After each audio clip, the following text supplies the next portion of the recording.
royong setelah kemarin kita melaksanakan di Kota Tebo. Kita memang sengaja melaksanakan Jumat Bersih ini.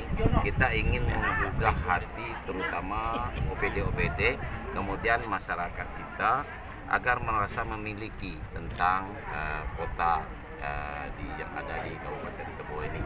Sebagaimana kita ketahui bahwa di Tebo ini ada 2 titik sentral. Yang pertama di Kota Tebo, yang kedua di Bubujang. Jadi kalau kemarin kita sudah lakukan Jumat Bersih di Bubujang, di Tebo, hari ini kita melakukan Jumat Bersih di Bubujang ini.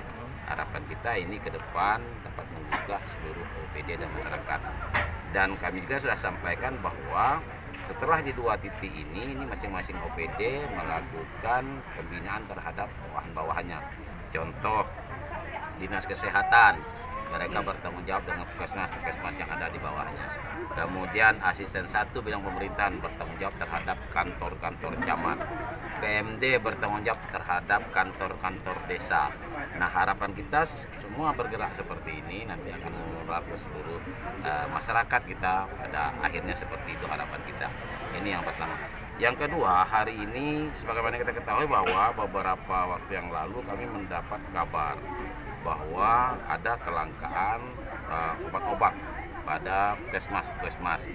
Nah, kemarin kami cek ke lapangan, kami cek di Puskesmas Tebo, ternyata betul. Sehingga masyarakat yang berobat ke sana ini hanya didiagnosa, tidak diberikan obat, diberikan resep.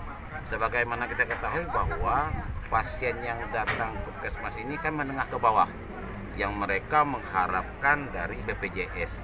Nah, kalau mereka hanya diberikan resep, ini kan kita kasihan.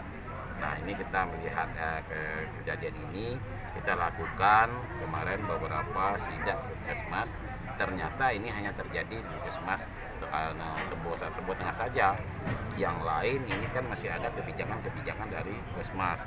Meskipun dari kabupaten terlambat, dari puskesmas masih bisa mengambil kebijakan karena ada sebagian dana yang dikembalikan dari hasil pengobatan dari puskesmas, sebagian dikembalikan kepada puskesmas untuk mereka mengambil kebijakan. Nah, ini yang kami minta supaya kepala puskesmas sebagai salah satu pimpinan meskipun di tingkat yang paling bawah harus berani mengambil kebijakan. Dan saya minta kepada mereka jajaran kesehatan ini bekerja di samping tanggung jawab juga ada rasa naluri kemanusiaan. Jadi ketika rasa tanggung jawab mereka sebagai pimpinan mereka lakukan, kemudian naluri kemanusiaan mereka pakai, harapan kita ini mudah-mudahan di pelayan kepada masyarakat dapat merasakan yang baik. Kedepan untuk mengurai agar terjadi kelambatan lagi. Nah, ini kita sudah melakukan pendekatan dengan berbagai pihak. Ternyata memang obat-obatan ini meskipun dilaksanakan sekarang tidak dengan sistem tender, dengan katalog, ini ada bisa mereka, karena ini katalog ini kan jelas, perusahaannya sudah jelas, mereka bisa mengirim sebelum mereka dianakan. Ternyata ini bisa dilakukan. Insya Allah ke depan tidak terjadi lagi nih. Ini sudah kita anakan, ada beberapa. Tujuannya apa nanti? Nah, bagi memang mereka yang bisa meyakinkan kami selaku penggunaan, sebab kita Kabupaten Tebo ini alokasinya. Jadi kita rupiah demi rupiah yang kita keluarkan, kita ingin ada hasilnya.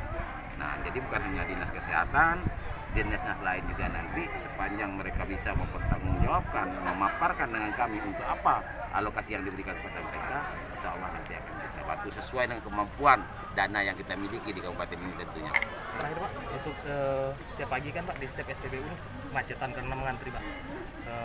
Masyarakat yang ingin mengisi BBM hanya di kabupaten, di provinsi juga sekarang sedang melakukan pendekatan dan sudah ada surat edaran dari Pak Gubernur bahwa di setiap mulut tambang ini harus ada tank untuk para pengusaha-pengusaha yang membawa CPO, kemudian yang membawa batu bara. Sebab kelangkaan ini terjadi karena ada pihak-pihak yang menggunakan yang tidak sesuai dengan ketentuan, dan ini kita akan